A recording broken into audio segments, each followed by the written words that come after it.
So you must be very tired. You've been going all day. आप सवेरे से लगे हुए हैं अब तक. थकना शब्द हमको ऐसे लगता है जैसे हमारी शोभा नहीं है. It's not my honor to use the word tired. जब उस समय सफला हो रहा है, खुशी हो रही है, तो थकना हो नहीं सकता. Time is being used in a worthwhile way, and I'm happy about that, so it's not a question of being tired.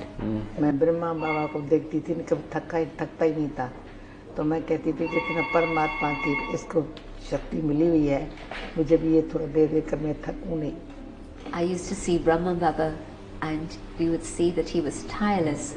And at that time, I used to wonder where he got his energy from, and I used to say, I would like to have the same energy. परमात्मा के साथ link कैसी जुटी हुई होती, हमारी सेवा भी करता था, पर सदा ऐसे अथक.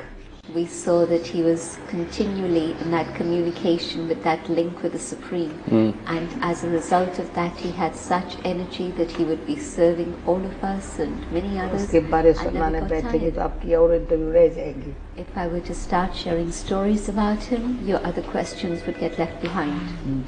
Was there a moment when there was a fundamental shift in which you knew you that then you had access to the same source of energy and power that he did? कि आपको पता चले कि हाँ अभी मेरा भी संबंध उस एक विशेष सोर्स से बन गया है जहाँ से खोए से जहाँ से सब कुछ मुझे भी प्राप्त हो सकता.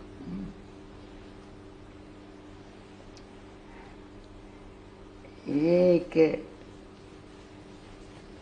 अंदर का जैसे नेत्र खुल जाता है ना.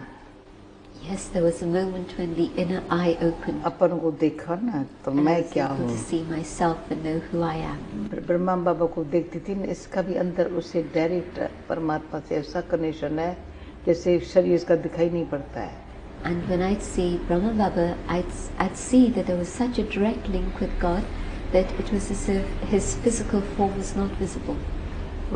यहाँ से लाइट निकलती थी. It was light radiating from his forehead.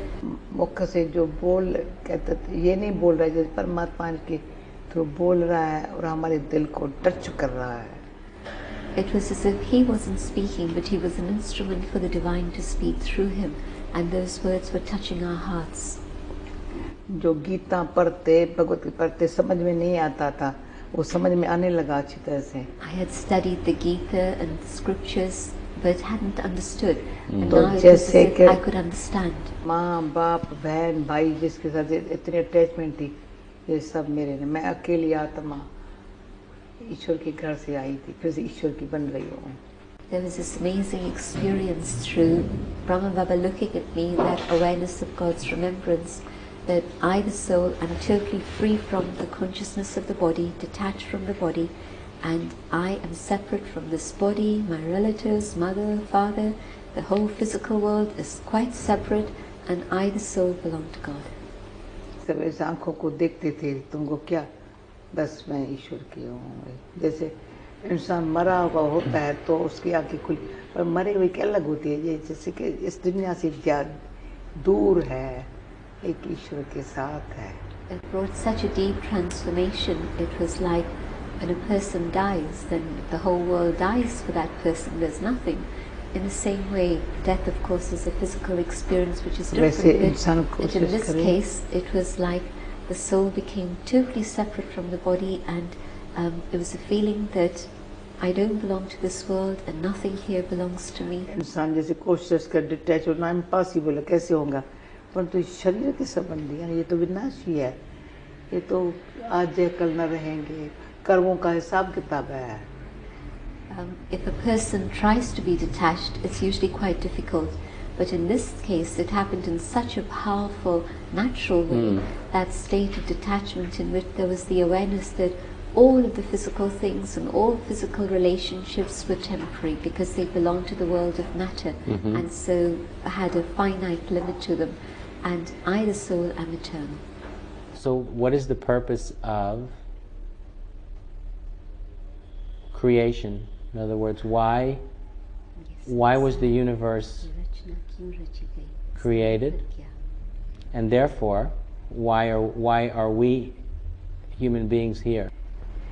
तो ये तो सारा तुमको बताऊं बैठ के? So should I tell you the detail? Please. अच्छा, पहले हम सब शास्त्र पढ़े हैं, परंतु शास्त्रों में से आंसर पूरे नहीं मिलते थे. I had studied the scriptures of India but hadn't found answers. तो जब ये समझो कंफ्यूजन था. There was confusion. कोई कहता था ये जगत मिथ्या है. Some were saying that the world is an illusion. सपना है. It's a dream.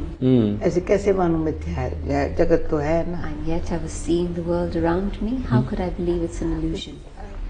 तो भगवान से क्वेश्चन पूछती थी, भगवान ये क्या है? So I used to ask God, what is the purpose of all this? भगवान कहता है बच्ची, ये सृष्टि का चक्कर है. And God explains, the world goes through a cycle. पहले आदि जो था ना, एक देवता धर्म था. At first it was the one divine way of life. वो लंबा समय चला था. That lasted for a long period of time. फिर इब्राहिम आया, बुद्ध आया, क्राइस्ट आया. Then all these prophet souls came, और धर्म भी स्थापन हुए. Buddha, Christ.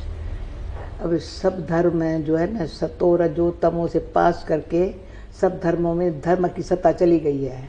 And now we have the situation where all the religions are here, but that spiritual strength of the religions has been lost. न धर्म में न राज्य में शक्ति नहीं रही है. There's no strength left either in religion or in governance. झूठ और हिंसा. There's falsehood and violence. अभी ऐसे टाइम पर And at such a time, भगवान कहता है, God says,